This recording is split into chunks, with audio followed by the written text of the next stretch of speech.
नमस्कार, मी विलास बडे घेऊन आलोय महाराष्ट्राचा नंबर 1 शो बडे मुद्दे। आज बडे मुद्दे मध्ये चर्चा आहे महाराष्ट्रभर गाजणाऱ्या गँग्स ऑफ बीडची। या गँग्स ऑफ बीडला अभय नेमकं कुणाचा आहे? आज दिवसभर सभागृहात गाजलेला हा मुद्दा आणि आज महाराष्ट्राला खऱ्या अर्थानं धक्कादायक अशा प्रकारचा एक रिपोर्ट सुद्धा मी दाखवणार आहोत आणि हे सगळं पाहणं गरजेचं आहे इथल्या व्यवस्थेनं, राजकीय व्यवस्थेनं सुद्धा। पण बघूया दिवसभरातले इतर काही महत्त्वाचे बडे मुद्दे। अर्थातच आजचा सगळ्यात महत्त्वाचा मुद्दा, अजित पवार एक दिवस मुख्यमंत्री होतील असं अजितदादांना शुभेच्छा देताना विद्यमान मुख्यमंत्री देवेंद्र फडणवीस का म्हणाले? खरंच दादा पुढचे मुख्यमंत्री आहेत का? याबद्दलचा रिपोर्ट आपल्याला जाणून घ्यायचा। पुढचा मुद्दा आहे, मुख्यमंत्री देवेंद्र फडणवीस आणि विरोधकांच्या मुद्द्यांचा आज समाचार घेतला। ईव्हीएमच्या मुद्द्यावरून त्यांनी जोरदार पलटवार विरोधकांवर केलाय। पुढचा मुद्दा, राम शिंदेंची आज विधान परिषदेच्या सभापतीपदी बिनविरोध निवड झाली। त्यानंतर अजित पवार यांचं जोरदार भाषण झालं आणि दादांनी सभा का घेतली नाही याचं उत्तर त्यांनी दिलं। त्यामुळे हे इंटरेस्टिंग आहे, पाहणं काय म्हणाले दादा।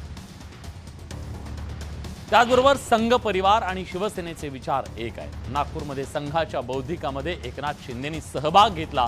संजय राऊतांनी मात्र शिंदेंच्या या भूमिकेचा समाचार घेतला।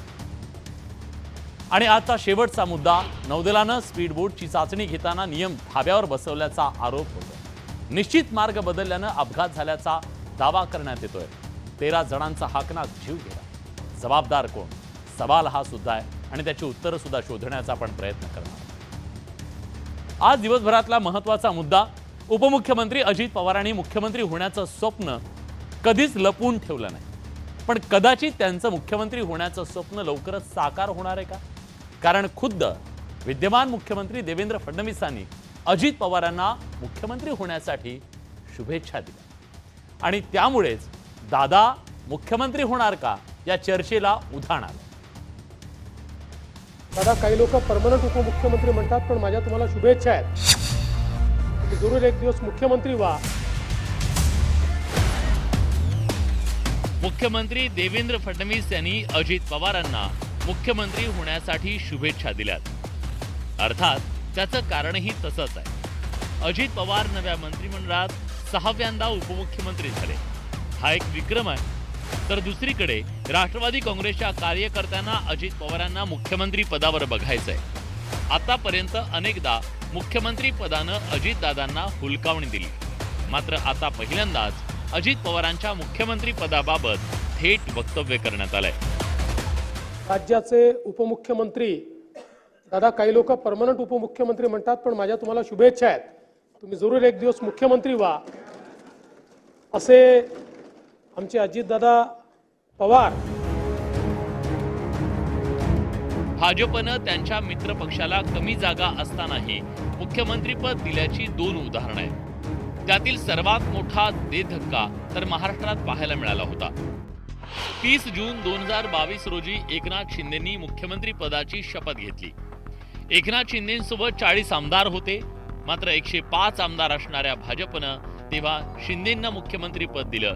तर 28 जानेवारी 2024 रोजी जेडीयूच्या नितीश कुमारांनी बिहारचे मुख्यमंत्री म्हणून शपथ घेतली। जेडीयूकडे 43 आमदार होते, तर भाजपकडे 74 आमदार होते। या सगळ्या पार्श्वभूमीवर देवेंद्र फडणवीसांनी अजित पवारांना दिलेल्या शुभेच्छांमुळे राजकीय चर्चांना उधाण आलंय। अजित पवार यांनीही मुख्यमंत्री होण्याची इच्छा कधी लपवून ठेवली नाही। करेक्ट कार्यक्रम असं काही नव्हतं। शुभेच्छा देऊन एखाद्याचं जर समाधान त्यांना जर वाटत असेल तर त्यांनी दिलेले आहेत आणि त्याला आम्ही काही चुकीचं समजत नाही आणि त्याच्यावर कोणतेही वादळ किंवा वावटळ काही होणार नाही। देवेंद्रजी आता मुख्यमंत्री आहेत, त्यांना सर्वांना सब बरोबर घ्यायचं आहे आणि सगळ्याला आपलंसं करून त्यांना पुढचा रेटा चालवायचा आहे। राष्ट्रवादी काँग्रेसकडे 41 आमदार आहेत आणि देवेंद्र फडणवीस यांनी अजित पवारांना मुख्यमंत्री होण्यासाठी शुभेच्छा दिल्या। परिणामी अजित पवार आगामी 5 वर्षाच्या कार्यकाळातच मुख्यमंत्री होतील की 2029च्या विधानसभा निवडणुकीनंतर सीएम पदाच्या खुर्चीवर बसतील याकडे राज्याचं लक्ष लागलंय। दादा, माझ्या तुम्हाला शुभेच्छा आहेत, तुम्ही जरूर एक दिवस मुख्यमंत्री व्हा. Bureau report, news 18 Lokmat.